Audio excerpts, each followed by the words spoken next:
నమస్కారం public vision వార్తలకు స్వాగతం నా పేరు సుమలత వార్తలు ముందుగా హెడ్లైన్స్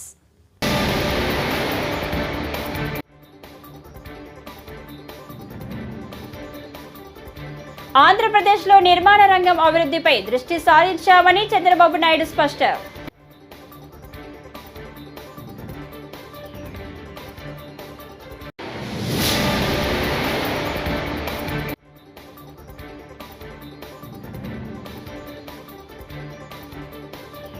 తెలుగు రాష్ట్రాల్లో ఘనంగా వైకుంఠ ఏకాదశి వేడుకలు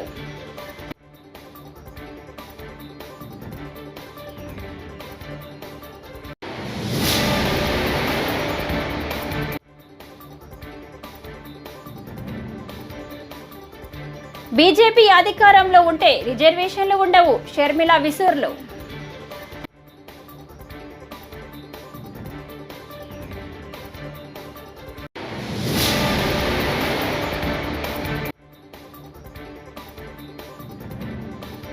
టీటీడీ చైర్మన్ ఈవో జేఈఓ జిల్లా ఎస్పీలు ఓ క్రిమినల్ ముఠా అంబటి రాంబాబు ధ్వజ్.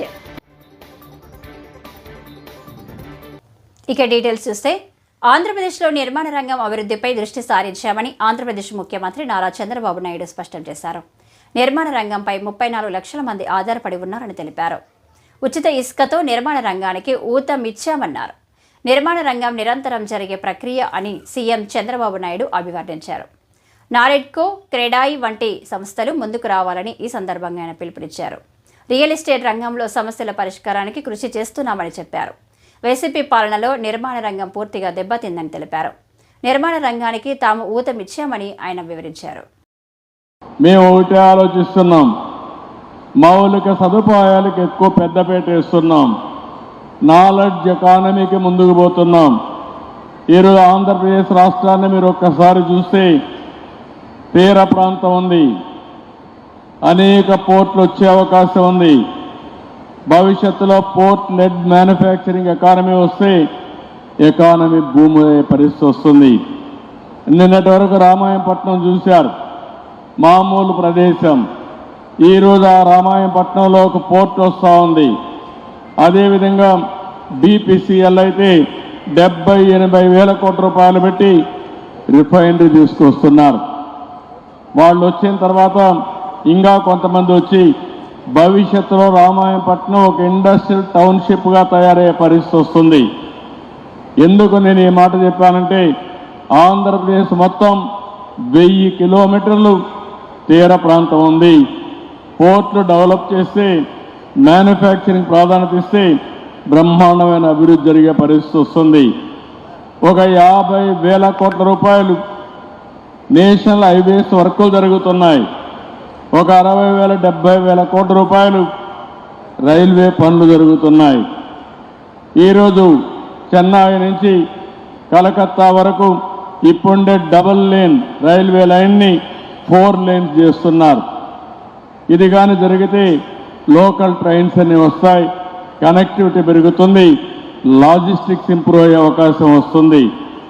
అదే సమయంలో మనం కానీ అమరావతి పూర్తి చేసుకుని నాలెడ్జ్ ఎకానమీలో కొత్తగా మీరు చూస్తే ఆంధ్రప్రదేశ్ని వైకుంఠ ఏకాదశి వేడుకలు తెలుగు రాష్ట్రాల్లో ఘనంగా ప్రారంభమయ్యాయి. వేకువజామున నుంచే వైష్ణవాలయాలకు భక్తులు భారీ ఎత్తున తరలివచ్చారు. ఆలయాలను తెరిచి ప్రత్యేక పూజలు నిర్వహించిన అనంతరం భక్తులకు ఉత్తర ద్వార దర్శనం కల్పిస్తున్నారు. ఈ రోజు విష్ణువును దర్శించుకుంటే వైకుంఠం ప్రాప్తి ఇస్తుందని భక్తుల నమ్మకం. దీంతో ఈ పుణ్య రోజున భక్తులు లక్షలాదిగా వైష్ణవాలయాలకు తరలివస్తారు.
తిరుమల శ్రీవారి వైకుంఠ ద్వార దర్శనం టోకెన్ల జారీ సందర్భంగా తిరుపతిలో జరిగిన తొక్కిసలాట ఘటనకు రాష్ట్ర ప్రభుత్వం తరపున క్షమాపణలు చెబుతున్నట్టు డిప్యూటీ సీఎం పవన్ కళ్యాణ్ తెలిపారు. ఘటన జరిగిన ప్రాంతంతో పాటు ఆసుపత్రిలో చికిత్స పొందుతున్న బాధితులను పరామర్శించిన అనంతరం ఆయన మీడియాతో మాట్లాడారు. రాత్రి జరిగిన వైజాగ్లో ఉండి మోడీ గారి ఆధ్వర్యంలో దాదాపు 2,08,000 కోట్ల పెట్టుబడి సభ జరిగే వైజాగ్లో ఒక ఆనందకరమైన సమయంలో ఈ విధమైన దుర్ఘటన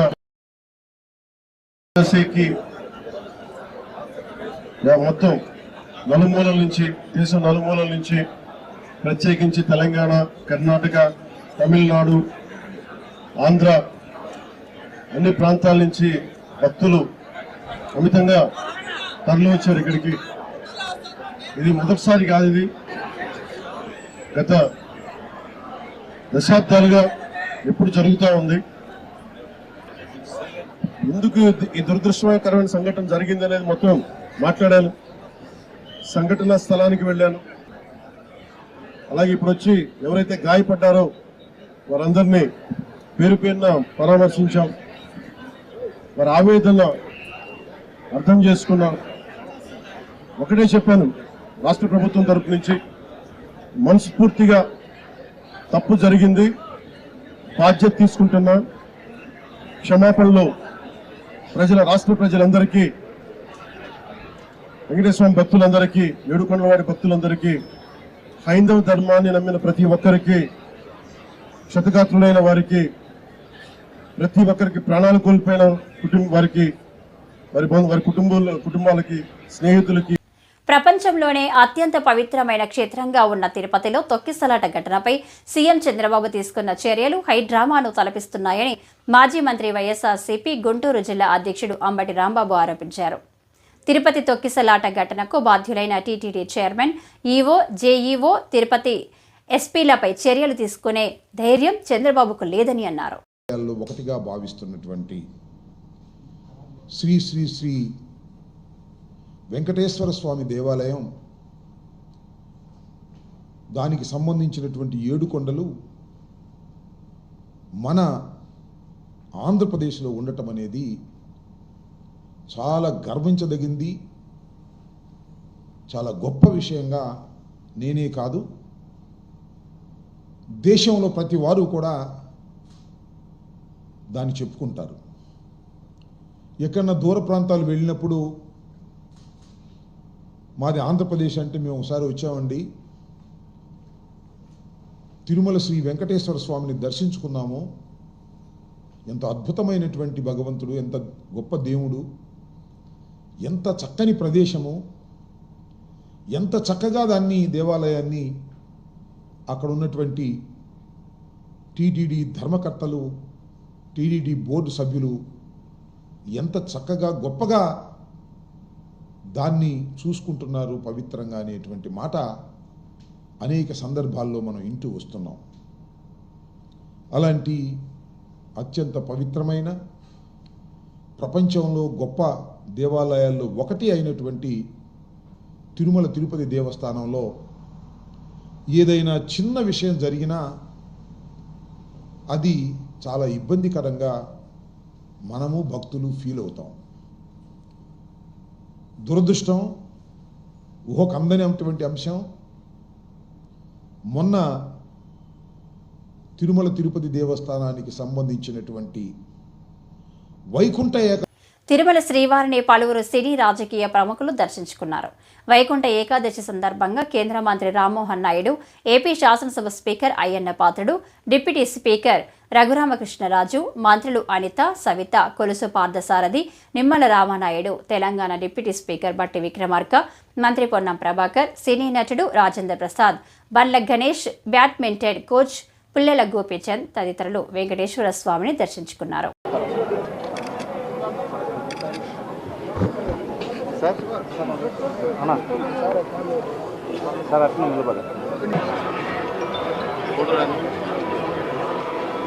సరిపోతుందా కదా ఆడిపోయినా మళ్ళీ ఆడిపోయి జనరల్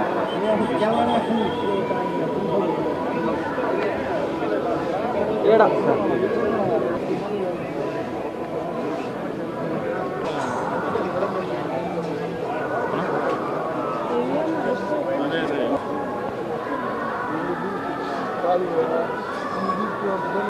కృష్ణా డెల్టా పరిధిలో ధాన్యం కొనుగోలు టార్గెట్స్ పూర్తయ్యాయనే పేరుతో రైతులు కౌలు రైతుల నుండి ధాన్యం కొనుగోలు చేయకపోవడం ఏమిటని రైతు సంఘం జిల్లా కార్యదర్శి కె శ్రీనివాస్ ప్రశ్నించారు. శుక్రవారం ఏలూరు నగరంలోని స్థానిక అన్య భవనంలో ధాన్యం కొనుగోలు సమస్యలపై ఆయన మాట్లాడారు. కల్లాల్లో ఉన్న ధాన్యాన్ని వెంటనే కొనుగోలు చేయాలని కోరారు. ఆంధ్రప్రదేశ్ రైతు సంఘం ఏలూరు జిల్లా కార్యదర్శి ఈరోజు కృష్ణా డెల్టా పరిధిలో వరి రైతులు ధాన్యం అమ్ముకోవడానికి ఇబ్బందులు పడుతూ ఉన్నారు. చాలా చోట్ల కొనుగోలు కేంద్రాల్లో టార్గెట్స్ పూర్తయినాయని, అట్లాగే రైస్ మిల్లులకు సంబంధించి కూడా టార్గెట్స్ కూడా పూర్తయినాయని చెప్పేసి పేరుతోటి ఇవాళ ధాన్యాన్ని కొనుగోలు చేయకపోవడం వల్ల కల్లాల్లోనే ధాన్యం ఉండిపోవడంతో రైతులు ఇబ్బంది పడాల్సిన పరిస్థితి ఏర్పడింది. ప్రధానంగా కృష్ణా డెల్టా పరిధిలో రెండో పంటకు అవకాశం లేకపోవడం వల్ల అపరాలు సాగు చేసుకుని ఇవాళ కుప్పలు వేసుకుని ఇవాళ నూర్పులు చేసుకుని ధాన్యం మాసులు చేసుకుని రైతులు అమ్ముకునే పరిస్థితి ఉన్నది. మరి ఇట్లాంటి పరిస్థితుల్లో ఇవాళ టార్గెట్స్ పూర్తయిన పేరుతోటి ఇవాళ అన్నదాతలు ఇబ్బంది పెట్టడం సరైనది కాదని చెప్పేసి మేము రైతు సంఘంగా భావిస్తూ ఉన్నాం. కాబట్టి టార్గెట్స్ ఇవాళ దిగుబడి కూడా ఈ ప్రాంతంలో పెరిగి ఇవాళ 40 నుంచి 45 బస్తాల దిగుబడి కూడా వస్తూ ఉన్నది. అయితే ప్రభుత్వం 40 బస్తాల కొనుగోలుకి అవకాశం ఇవ్వడం వల్ల మిగిలిన పంట ఎక్కడ అమ్ముకోవాలో కూడా అర్థం కావడం లేదు. కాబట్టి పండిన పంటను పూర్తిగా కొనుగోలు చేసే విధంగా ప్రభుత్వం చర్యలు తీసుకోవాల్సిన అవసరం ఉంది. అందుకు అనుగుణంగా ఇవాళ రైతులకి గోరు సంచులు ఇవ్వాల్సిన అవసరం ఉందని చెప్పేసి కూడా మేము భావిస్తా ఉన్నాం. దీంతో పాటు టార్గెట్స్ అనే పేరుతోటి రైతులు ఇబ్బంది పెట్టడం సరైనది కాదు. కాబట్టి ఎప్పటికైనా టార్గెట్స్ని వెంటనే పెంచి ఇవాళ రైతుల దగ్గర ఉన్న ప్రతి గింజని కూడా కొనుగోలు చేసే విధంగా చర్యలు ఉండాలని చెప్పేసి కోరుతా ఉన్నాం. రెండోది, చాలా చోట్ల చిరిగిపోయిన సంచులు ఇస్తూ ఉన్నారు. దీనివల్ల ధాన్యం కారిపోయి రైతులు ఇబ్బంది పడుతూ ఉన్నారు.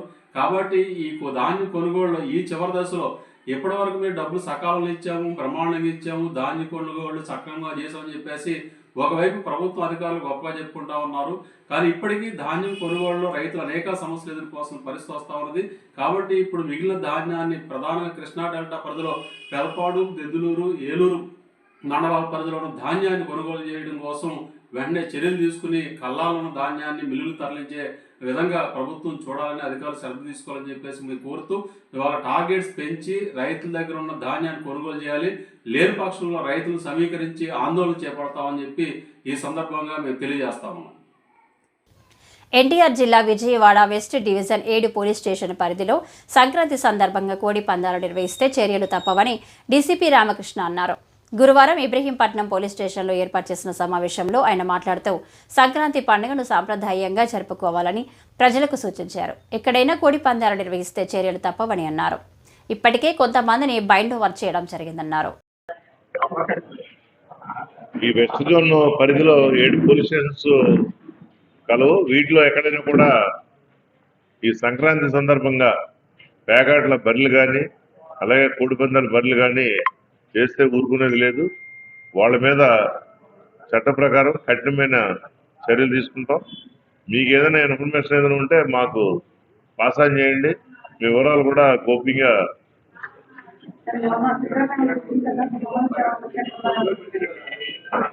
ఆల్రెడీ ఇన్ఫర్మేషన్ పెట్టడం జరిగింది. మన ఈ మధ్యన మన విజయవాడ ఎన్టీఆర్ జిల్లా కమిషనర్ గారు ప్రతి పోలీస్ స్టేషన్ కూడా డ్రోన్స్ ఇవ్వడం జరిగింది. ఆ డ్రోన్స్ కూడా మనం ట్రై చేయడం జరుగుతుంది. ఒకళ్ళు అడిగి బైండ్ ఓవర్ చేస్తున్నామండి. మనకి 2,000 లిమిట్స్ లో కొంతమందిని చేయడం జరిగింది. మిగతా పోలీస్ స్టేషన్స్ లో కూడా చేస్తాం. ఈ కత్తులు కట్టేవాళ్ళని వీళ్ళందరినీ కూడా బైండ్ ఓవర్ చేస్తాం. తిరుపతి తొక్కిసలాట ఘటనలో టీటీడీ ప్రభుత్వం విఫలమయ్యారని వైసీపీ కీలక నేత బొత్స సత్యనారాయణ విమర్శించారు. వైకుంఠ ఏకాదశి ఏర్పాట్లపై దేవాదాయ శాఖ మంత్రి ఎందుకు సమీక్ష జరపలేదు?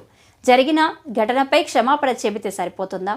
ఈ ఘటనకు ప్రాయశ్చిత్త దీక్ష ఎవరు చేస్తారు? ఓ మంత్రి కుట్ర అంటారు. జగన్ వచ్చే ముందు బాధితులకు డబ్బులు ఇచ్చారని మరో మంత్రి అంటారు. ఏంటి అర్థం పర్థం లేని ఆరోపణలు అంటూ బొత్స ఫైర్ అయ్యారు. అసమర్థత వలన, నిర్లక్ష్యం వలన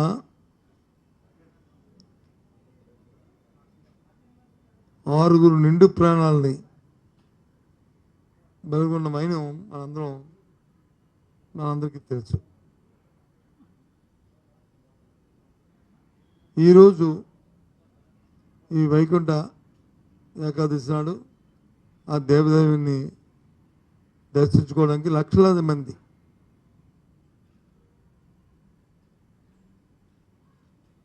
ఈ సృష్టి పుట్టిన దగ్గర నుంచి కూడా ఇప్పుడు వెళ్తున్న నేపథ్యం సందర్భం ఎప్పుడు ఇలాంటి సంఘటనలు జరగలే.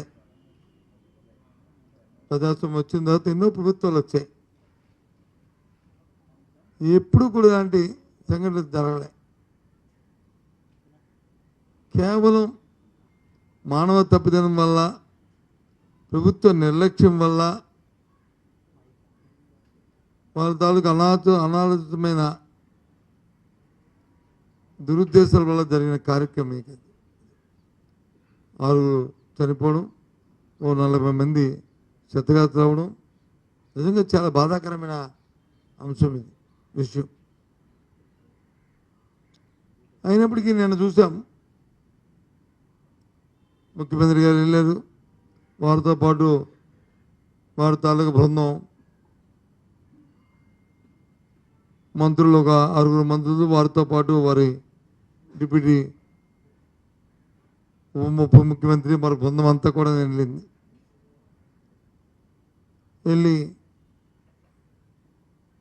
వారు ప్రత్యక్షంగా పరోక్షంగా చూశారు.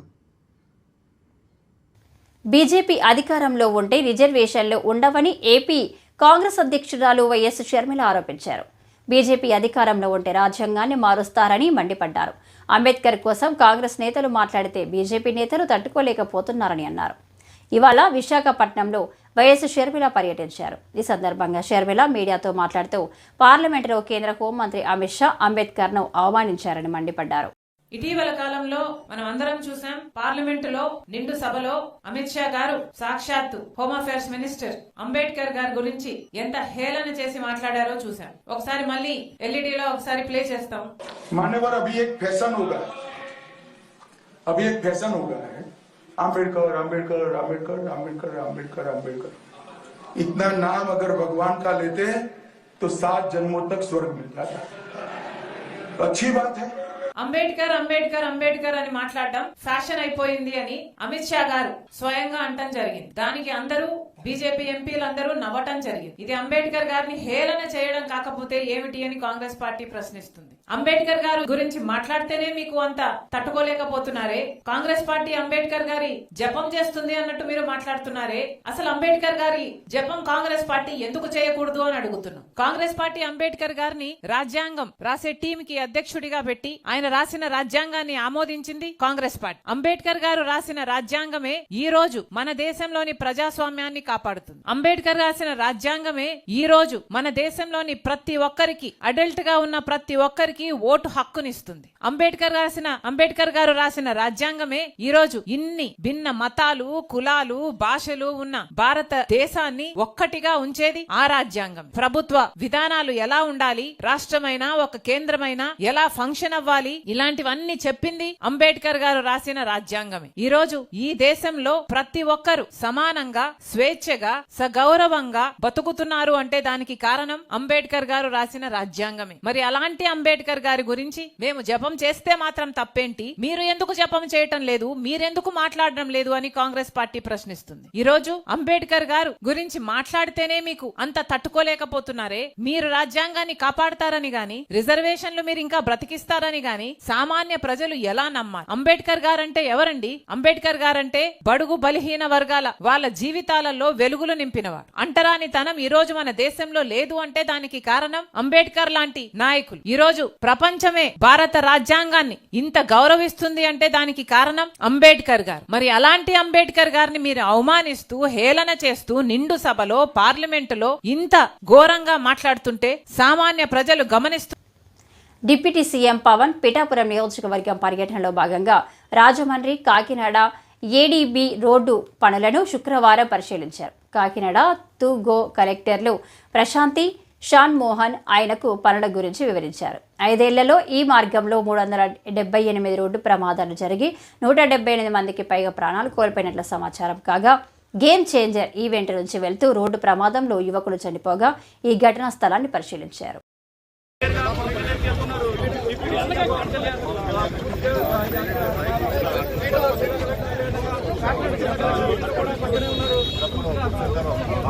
కుటుంబాలు కూడా పరామర్శించడానికి ప్రయాణించి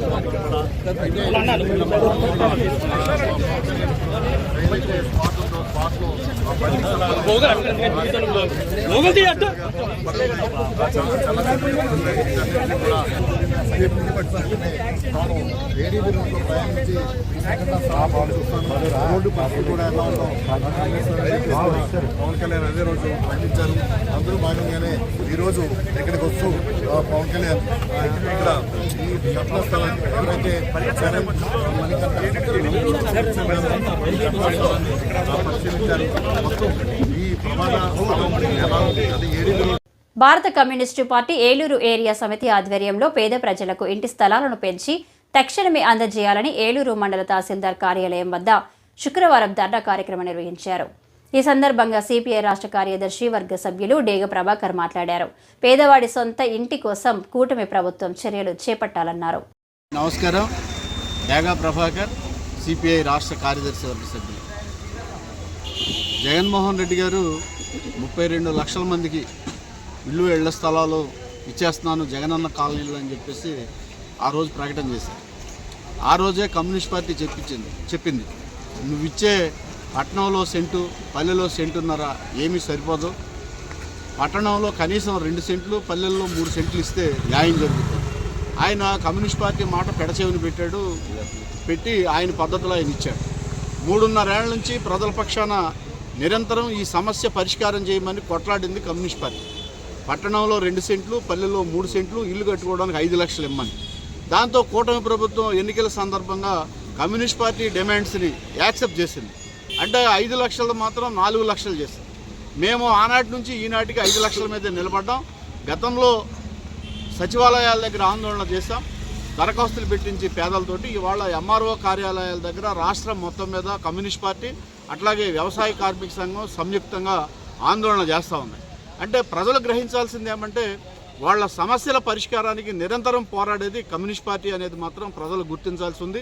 దాంతోపాటు కూటమి ప్రభుత్వం కూడా వాళ్ళు ఎన్నికల్లో ఇచ్చిన వాగ్దానాన్ని ఖచ్చితంగా అమలు చేయడానికి ప్రయత్నం చేయాలి. దానికి వాళ్ళు అనేది ఏమంటే లోటు బడ్జెట్ అనో రకరకాల పేర్లు చెప్తా ఉన్నారు. బడ్జెట్ ఏమీ లోటు కాదు. ఎందుకంటే ఆయన దగ్గరగా 2,94,000 కోట్లతోటి బడ్జెట్ ప్రవేశపెట్టారంటే బాగా డబ్బు ఉందనే దాన్ని బట్టి అర్థమవుతుంది ఆంధ్ర రాష్ట్ర ప్రజలకి.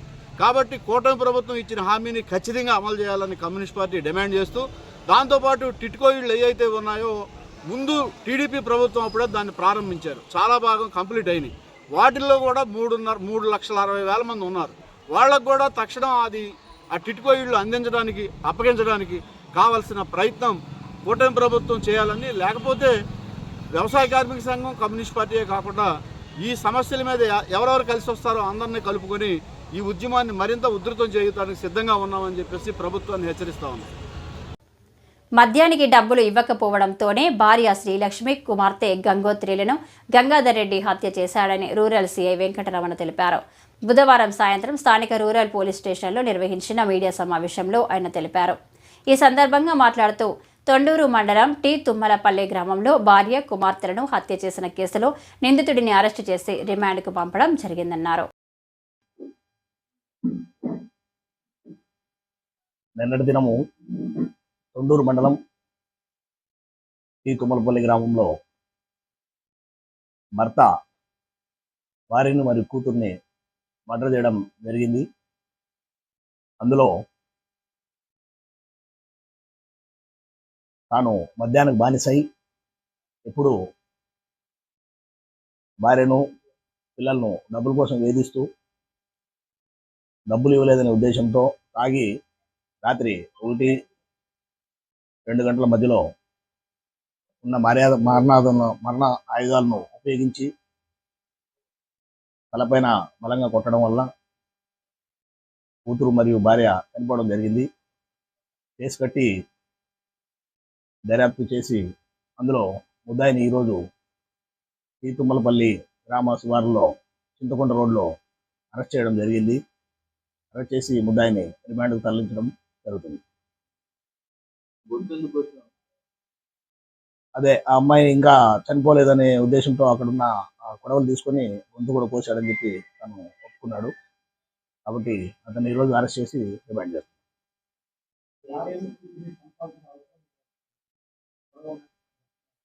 తాను మద్యానికి బానిస అయిపోయి రోజు డబ్బులు అడిగేవాడంట. వాళ్ళ దగ్గర డబ్బులు లేవు, మద్యం తాగద్దు, ఇక తాగితే మన కుటుంబం ఏం కావాలనే ఉద్దేశంతో చెప్పడంతో ఇంకా మళ్ళీ తాగాల, నాకు డబ్బులు కావాలని అదే కక్ష పెట్టుకుని వాళ్ళు.